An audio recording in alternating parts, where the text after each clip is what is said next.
Same reason இவங்க சொன்னாங்கல்ல, நான் எல்லாத்தையும் எல்லாத்தையும் குடுத்தேன் அப்படின்னு. எங்க அம்மாவும் ஒரு 18 இயர்ஸ்ல வேலைக்கு போயிட்டாங்க. 32 வயசுல தான் கல்யாணம் பண்ணாங்க. இன்னைக்கு நாங்க மருத்துவ செலவு கூட ஒரு ரொம்ப யோசிச்சு யோசிச்சு செய்யற மாரி இருக்கு. நான் கேட்பேன் சில நேரத்துல எங்க அம்மாட்ட, "ஏம்மா இது நீங்க இவ்வளவு வருஷம் சம்பாரிச்ச காசை சேர்த்து வச்சிருந்தா அதுல இப்ப நமக்கு இந்த இது வராதே. அந்த சம்பாத்தியத்துல நிறைய குடும்பங்கள் நிலையா இருக்குடா தம்பி. It is enough for me." அப்படி எடுத்துக்கிட்டாங்க. இதெல்லாம் இந்த காலத்து பசங்க மரியாதை குறைவா பண்ணிட்டு இருக்குங்க. அந்த ஒரு குரூப்ல இருந்துகிட்டு இப்படி விஷயம் என்ன சொல்லுவீங்க நீங்க? அவங்க ஃபேமிலி குரூப்ல இருந்து தனியா இவங்களே ஒரு குரூப் வச்சுக்கிறாங்க. அவங்க ஒரு ஃபேமிலி ஃபங்க்ஷனை கூட அட்டன் பண்ணாம இருந்தது இல்ல சார். ஆனா அந்த சைடு போய் உட்காந்துருக்காங்க குடும்பத்துக்கு அகைன்ஸ்டா. சார் நான் குடும்பத்தை நேசிக்கிறேன் சார். அது என்ன கதை அது சொல்லுங்க. நான் பாசமா இருப்பேன் சொந்தம் பந்தம் கிட்ட, அவங்க கிட்ட எதிர்பார்ப்பேன்.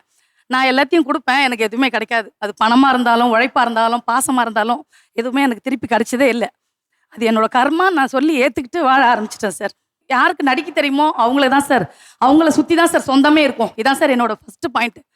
நடிக்க தெரிஞ்சவங்களுக்கு சொந்தம் அதிகமாக இருக்கும். யார் ஸ்ட்ரெயிட் ஃபார்வர்டாக இருக்காங்களோ அவங்களுக்கு ஒருத்தர் கூட இருக்க மாட்டாங்க சார் கிட்ட. குரூப்ல குடும்ப குரூப்ல நாங்க இருந்தோம்.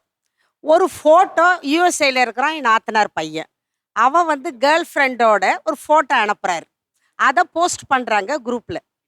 இதை பார்த்துக்கிட்டு இருக்கிற என்னுடைய ஹஸ்பண்ட் என்ன பண்ணாரு, கேர்ள் ஃப்ரெண்ட் கூட எல்லாம் போட்டோ எடுக்கிறான். அங்க இருக்கிற அந்த நாட்டு லேடியை கல்யாணம் பண்ணிக்கிட்டா என்ன பண்றதுன்னு ஒரு கிண்டலா ஜோவியலா பேசுனது.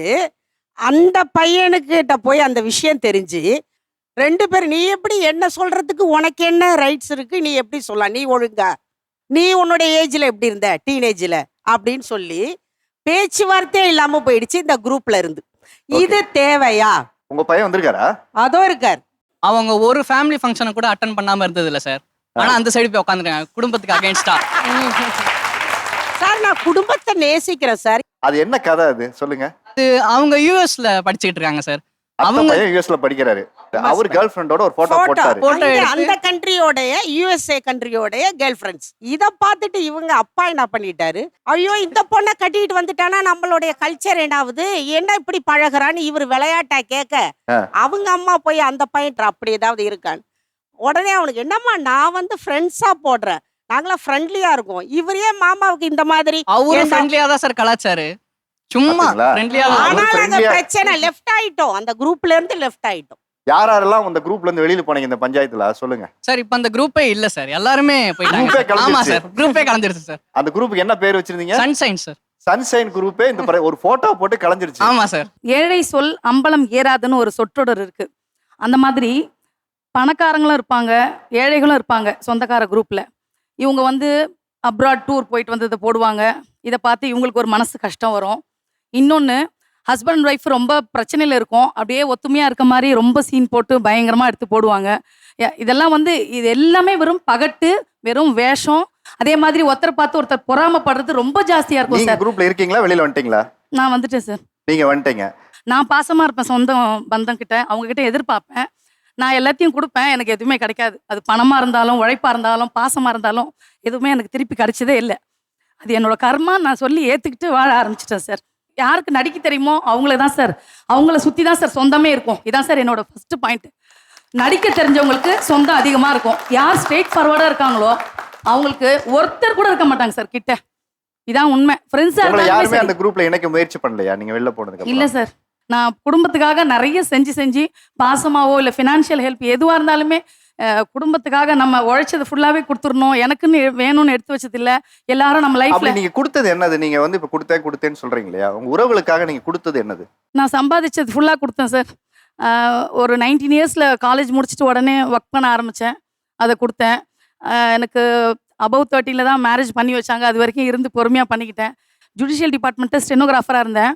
அந்த வேலையும் விடுற மாதிரியான ஒரு சூழ்நிலை வந்துருச்சு சார் குடும்பத்தினால. நான் கஷ்டப்பட்டு பாஸ் பண்ணி ஸ்டேட்லேயே ஃபஸ்ட்டு எடுத்தேன் தமிழ் ஷார்ட் அண்டில். ஸோ எனக்கு எம்ப்ளாய்மெண்ட் மூலமாக வேலை கிடச்சிது. அந்த வேலையை போய் நான் விடுற சூழ்நிலை. இன்றைக்கி அது வந்து எனக்கு 1.5 லட்ச ரூபா சம்பளம். பட் ஃபினான்ஷியலாக நான் இன்றைக்கி வந்து ஒரு யூடியூப் ரன் பண்ணிட்டுருக்கேன். ஏன்னா ஹெல்த் வந்து ரொம்ப ஸ்பாயில் ஆகிடுச்சு. ஸோ எனக்குன்னு எதுக்கும் எந்த ஒரு கஷ்டம்னு எனக்கு வரும்போது அது சப்போர்ட் கிடைக்காதப்போ ரொம்ப மனசு கஷ்டமாக இருக்குது சார். எல்லாமே நம்ம இப்போ பாசம் கூட என்கிட்ட அதிகமாக இருக்குது சார். அவங்கக்கிட்ட ரொம்ப எதிர்பார்க்குறேன் நான் பாசத்தை. பட் இப்போ நம்மளுக்கு உடம்பு முடியலையோ இல்லை, நான் ஃபினான்ஷியலாக அவங்கக்கிட்ட எதிர்பார்க்குறதே இல்லை. உடம்பு முடியாதப்போ ஒரு ஆறுதலான வார்த்தைகள், அது அது போதுமே. அது கூட கிடைக்காம அப்ப நம்ம என்ன எதுக்காக அவங்களுக்காக இருந்தோம்? இந்த சேம் ரீசன் இவங்க சொன்னாங்கல்ல, நான் எல்லாத்தையும் குடுத்தேன் அப்படின்னு. எங்க அம்மாவும் ஒரு 18 இயர்ஸ்ல வேலைக்கு போயிட்டாங்க. 32 வயசுல தான் கல்யாணம் பண்ணாங்க. இன்னைக்கு நாங்க மருத்துவ செலவு கூட ஒரு ரொம்ப யோசிச்சு செய்யற மாதிரி இருக்கு. நான் கேட்பேன் சில நேரத்துல எங்க அம்மாட்ட, ஏம்மா இது நீங்க இவ்வளவு வருஷம் சம்பாரிச்ச காசை சேர்த்து வச்சிருந்தா அதுல இப்ப நமக்கு இந்த இது வராதே. அந்த சம்பாத்தியத்துல நிறைய குடும்பங்கள் நிறையா இருக்கிறா தம்பி. It is enough for me அப்படி எடுத்துக்கிட்டாங்க. சார் இப்ப நான் ஹெல்த்தை ஸ்பாயில் பண்ணிக்கிட்டேன் சார். அது எப்படி சார் நான் திருப்பி எடுக்க முடியும்? எங்க அம்மாவும் ஹெல்த் ஸ்பாயில் பண்ணிட்டாங்கம்மா. கணையை ஒர்க் பண்ணவே இல்லை உங்களுக்கு. இன்சுலின் நான் டெய்லி ஆர்டிஃபிஷியலா போட்டுட்டு இருக்கேன். இப்ப அதை விட பெரிய ப்ராப்ளம்லாம் எனக்கு இருக்கு. ஹெர்னியா இப்பதான் ஆப்ரேஷன் எடுத்துட்டாங்க, யூட்ரஸ் ரிமூவ் பண்ணாங்க, தைராய்டு ப்ராப்ளம். குடும்பத்துக்காக உழைச்சதுக்காக மட்டுமே நான் இந்த நிலைமையில நிக்கிறேன். அவங்க ஒருத்தர் கூட பக்கத்துல இல்லைன்னும் போது அது எந்த அளவுக்கு மனசுல நீங்க பாதிப்பு வரும்? சப்போர்ட் பண்ண ஃபேமிலி நல்லா இருக்கலாமா இன்னைக்கு? நீங்க அந்த அளவுக்கு நான் பெரிய தியாகிலாம் இல்லை. நீங்க சப்போர்ட் பண்ண ஃபேமிலி நல்லா இருக்குல்ல இன்னைக்கு? இல்ல இல்ல அவர் கேக்குற ஒரு நீங்க கேள்வி சப்போர்ட் இருக்கு இல்லையா? பண்ணல சொல்லுங்க. ஃபேமிலி இன்னைக்கு நல்லா இருக்குல்ல? அதான் நான் நீங்க இயேசு நல்லா வந்தாரு, இருக்கீங்க, இந்த உங்களுக்கு எதுவும் ஆகாது. இல்ல இந்த பக்கம் போனா அந்த பக்கம் காட்டுறேன். இல்லம்மா. இயேசு இல்ல, எனக்கு அந்த அளவுக்கு எல்லாம் பக்குவம் கிடையாது. நீங்க ஹாஸ்பிட்டல்ல படுத்துட்டு இருக்கீங்க, நீங்க உழைச்சவங்க, உங்களுக்காக நீங்க எல்லாம் உங்களுக்காக பண்ணிருப்பீங்க. உங்க வந்து பார்க்கலையோ இல்ல ஒரு ஆறுதலான வார்த்தை கிடைக்கல அப்படின்னா நீங்க எல்லாம் உங்களால இப்படி எல்லாம் பேசவே முடியாது. குடும்ப குழுக்களுக்குள்ள இந்த மாதிரி நம்ம குரூப் வச்சிருக்கிறதுல நடிக்கிறாங்க, தேவையில்லாம சீன் போடுறாங்க, சின்ன பிரச்சனையை ஊதி பெருசாக்கி ஒரு பிரபகண்டா படுத்துறாங்க அப்படின்னு ஒரு பெரிய குற்றச்சாட்டு இந்த பக்கம் இருந்து வந்திருக்கு. அப்படி என்ன பண்றாங்க, நடிக்கிறாங்க அப்படின்னு சொல்லும்போது? ஆமா சார். என்னன்னா ஆக்சுவலா வந்து இவங்க இந்த சைடுல உட்காந்துருக்கவங்க சொல்றாங்க இந்த மாதிரி சோஷியல் மீடியா இதுல வந்து நாங்க அன்பா வளர்க்குறோம், இதெல்லாம் வந்து ஒரு பாசிட்டிவ்ன்ற மாதிரி பேசுறாங்க. ஆனா ஃபர்ஸ்ட் இதுல நான் கேட்க வேண்டிய கொஸ்டினே, இதுல எத்தனை பேருக்கு உண்மையான அன்பு பாசம் இருக்கு? வாட்ஸ்அப் குரூப்ல காட்டுறீங்க, அதை தவிர்த்து ரியல்ல வந்து என்ன காட்டுறீங்க? நம்ம வந்து யாருமே உண்மையா கிடையாது சார். ஃபர்ஸ்ட் ரியல் லைஃப்ல வந்து எல்லாருமே போட்டி, பொறாமை, வஞ்சகம் இது எல்லாமே நிறைஞ்சதுதான். சொந்தக்காரங்களுக்குள்ள அது மட்டும் தான் இருக்கு. எங்க ஃபேமிலியில சார் எல்லாருமே வந்து ட்ரெடிஷ்னலாவே வளர்ந்துட்டாங்க. சின்ன வயசுல இருந்தே வந்து குரூப்ல எங்க ஃபேமிலி சைடே சரி, சுடிதார் தான் போடணும், ஷால் வச்சு தான் போடணும், மாடர்ன் ட்ரெஸ் போடணும், இப்படியே தான் இருந்துச்சு. நான் ஒரு காலேஜ்க்கு போயிருக்கேன், ஒரு மாடர்ன் ட்ரெஸ் போடுறேன்னும் போது ஃபர்ஸ்ட் என் குரூப்ல வந்து ஒரு கமெண்ட் வந்துச்சு, என்ன இந்த பொண்ணு வந்து இப்படி போறா, நம்ம குடும்பத்துக்கு இதெல்லாம் ஆகுமா, இதெல்லாம் செட் ஆகுமா அப்படின்னு கொஸ்டின் பண்ணவங்க இப்ப அவங்க பொண்ணு காலேஜ் வரும்போது அதே விஷயம் பண்றா. அவ விரும்புறதை தான் செய்வா. எதுவுமே அப்பா சொல்றது, அம்மா சொல்றது, அவங்க சொல்றது தான் நம்ம செய்யணும் அப்படின்ற கேரக்டர் அவ கிடையாது. ஓகே. அது வந்து சொந்தக்காரங்க நிறைய பேருக்கு பிடிக்காது.